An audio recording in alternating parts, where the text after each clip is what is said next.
Pledge allegiance to the flag of the United States of America and to the republic for which it stands, one nation, under God, indivisible, with liberty and justice for all. Good morning. I'd like to welcome you all to the January 22nd Board of Commissioners meeting. I want to remind everybody that this meeting is public and it is being recorded via audio and visually as well. Any awards, recognitions, or correspondence? I have none. No. Okay. Acknowledgement, we don't have acknowledgement minutes, or do we? Nope. Okay.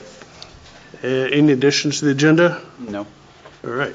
Public input and recognition of visitors for anything that's not on the agenda for today. Anybody want to come forward? Okay. Fair Board Bylaws, number 1 on the agenda. Please do. Can I approach the bench? Okay. We have. Could you introduce yourself for the record? I'm please? Angie from the Fair Department. And your address.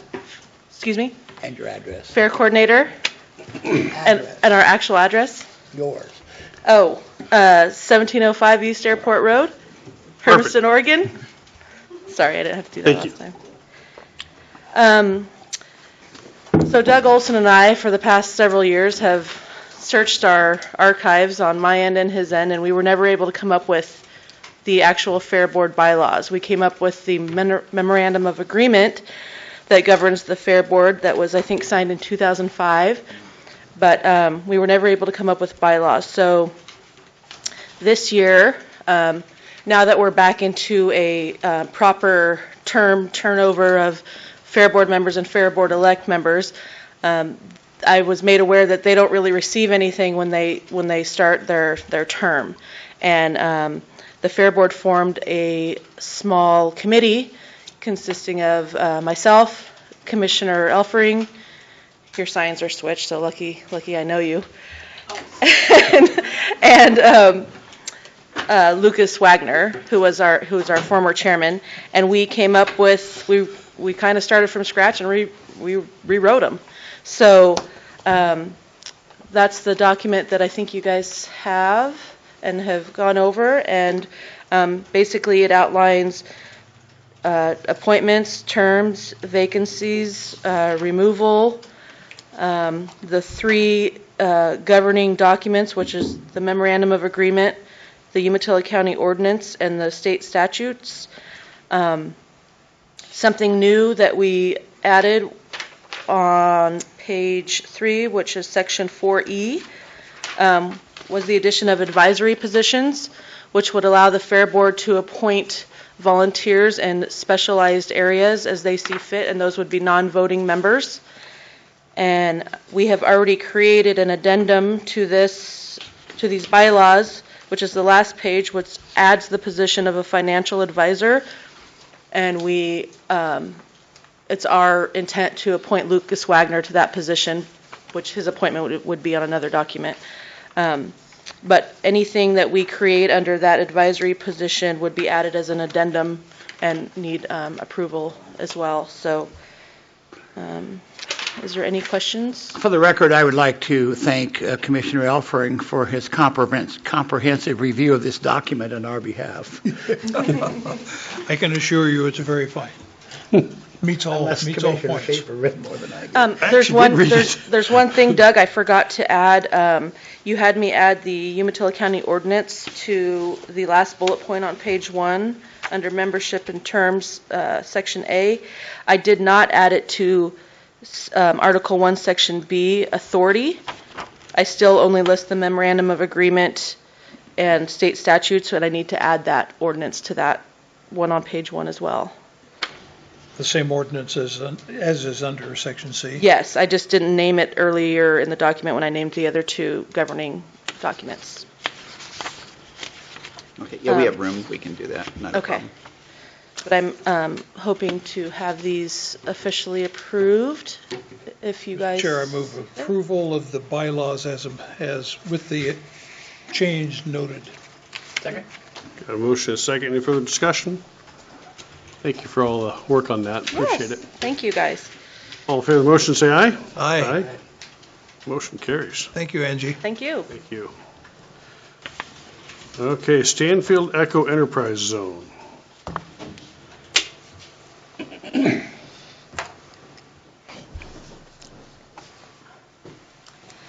morning, Gail Nelson, Economic Development, 216 4th Street here in Pendleton.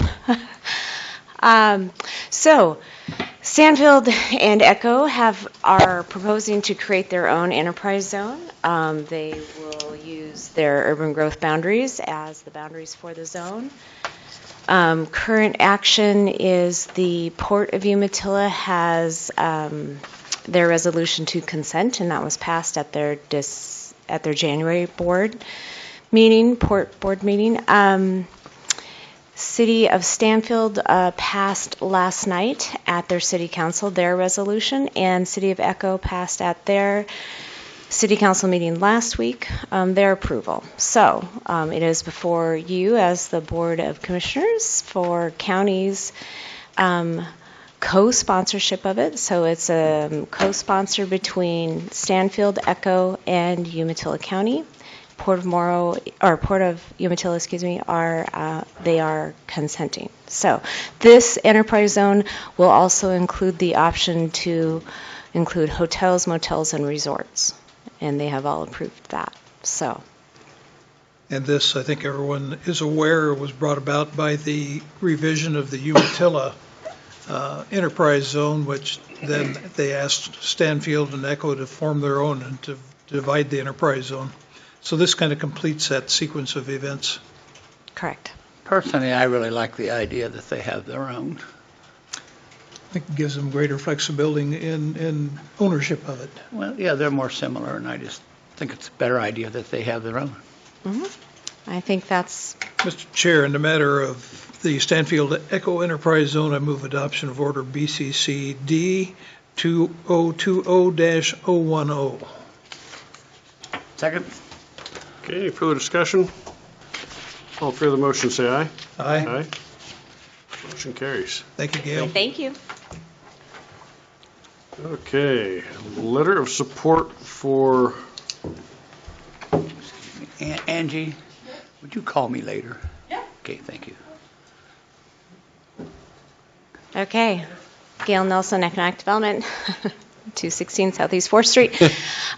So this one in front of you is asking for a letter of support. I have worked with Melissa Jurge in Business Oregon to write a grant, actually 2 different grants for on behalf of Blue Mountain Lumber Products located in Reeth. They are applying for a U.S. Forest Service Wood Innovations grant, and it's roughly $240,000 is the grant ask. They'll be matching quite a bit of that with their own funds, and is to improve their facility and get new equipment. There are 2 main focuses. One is to increase their production of the wood pellet energies that they produce, and then the other is to just improve their equipment so that they can handle various sizes of logs. Right now they're set up for fairly large logs. There's a big push within the Forest Service to thin forests that are fire dangers or prone to wildfires, which is a lot in our area. And so as a small lumber company, they are looking to figure out how they can take advantage of those loans or those grants offered by the Forest Service to get out in and to be able to harvest smaller size diameter lumber and make that useful in their business. So we are helping just basically facilitate the grant application, and so we're looking for a letter of support from the Board of Commissioners. Mr. Chairman, I move approval of a letter of support for grant applications to the U.S. Forest Service Wood Innovations by Blue Mountain Timber Products. Second. Okay, moved and second. Any further discussion? Okay, all in favor, say aye. Aye. And carries. Very good. Thank you very much. See, it looks like my liaison here today on this agenda. Pretty Well, your much. liaison's been busy. He really has. Get out of town, things happen. You said it. Morning, Commissioners. Dale Primer, Director, Community Justice, 4705 Northwest Pioneer Place. A little bit of a house cleaning, keeping item here today. Lipstick Coordinator and I were going through membership for our local Public Safety Coordinating Council, and we are missing 2 members. One as a City Council rep and 2 City Manager or designee. So we are proposing that Carol Ennis be appointed to the Lipstick for the City of Pendleton City Council position, and Molly Croyson as a City Manager designee from the City of Herms. Okay. They've been contacted and are willing to continue. Yes. Mr. Chair, in the matter of appointment to the local Public Safety Coordinating Council, I move adoption of Order BCC 2020-009, appointing Molly Croyson and Carol Ennis. Second? Okay, it's moved and seconded. All in favor, say aye. Aye. Motion carries. Thank you very much. Okay, Commissioner reports. Mr. Alford. Well, I have been gone to a couple of things, three things. Took me out of town last week. They attended the Oregon Fair Association annual conference in Roseburg. One of the big topics being discussed, or that was on the lips of everyone at least, was the Davis shows going out of business, which has been the carnival provider for our local fair. There was a complete session devoted to that and discussing the issues with about 5 different carnival companies that were represented. And I think the Oregon Fair Association is going to take on some leadership in attempting to help the carnivals schedule their shows so they're not zigzagging all over the Northwest, going from one show to the other, costing them a great deal of money. Unfortunately, the company that went out of business, there are 2 Davis shows, and the one of ours is Davis Shows Cascadia, and they are not intending to activate and come back into the business, which leaves us with a job to do. The fair made many contacts, very close to establishing now a new carnival to serve our fair. I talked to one of the carnival owners, and the principal problem they have is operating at somewhat of a profit, hoping to make a profit in today's climate, and that's a difficult matter. So I talked to one of them. He said, I want to assure you, by all means, Umatilla County Fair will have a carnival available to it. That will not be a problem. Umatilla County Fair is a plum as far as carnivals are concerned. It's a place to reach a lot of people, have a lot of people visit them, and they do make money at the Umatilla County Fair, so it'll be taken care of. But some of the smaller fairs, for example, I think Morrow County has been without a carnival for several years, and other small fairs will doubtless not have a carnival available to them. They're just that's what happens in business these days. Sometimes if you can't make money, and I told the man, I said, I understand a profit and loss sheet. I said, I understand that as far as a business. I said, I don't understand carnivals. And he assured me that the problem is they just can't make a profit traveling all over the country. They've got to schedule it out better, be better coordinated. So it was a good meeting attended. I think besides that, always at that event, various acts and musical organizations come to essentially audition for county fairs so that they can be heard. It was a good fair meeting. All those good contacts. It was. Can I continue on from you on the fair issue? Sure do. Okay. Related, because last Tuesday, as you know, Bill, I attended the meeting in Salem where the lobbyists from the Eastern Oregon Counties Association, the lobbyists from the fair, and commissioners met with the president of the State Fair Board. And two things came out of that meeting. One is the fact that they're going to pursue a $250,000 allocation from the legislature to study the condition of fairs. Apparently, from my conversation with them, we're the only fair in the state that doesn't own our grounds. I don't know if that's the case, but and having listened to what they were talking about, the purpose of the study is to examine the condition of Oregon's fairgrounds and try to define how bad a condition they're in and what needs to be done. So that's the $250,000 grant. And then they're pursuing additional funding. I think fairs get $50,000, is that right? Yes. They want to raise that to $165 per fair.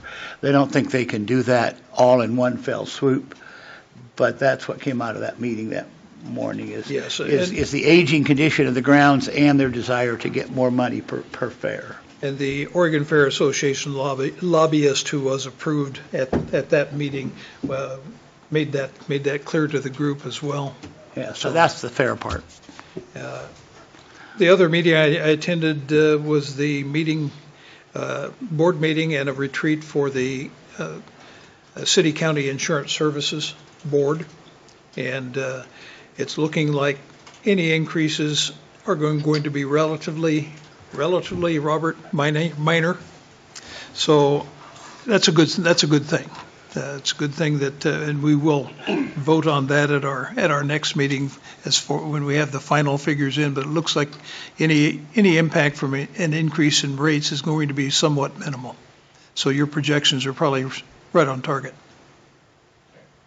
Anything else? Nope, that takes care of me. Mr. Murdoch.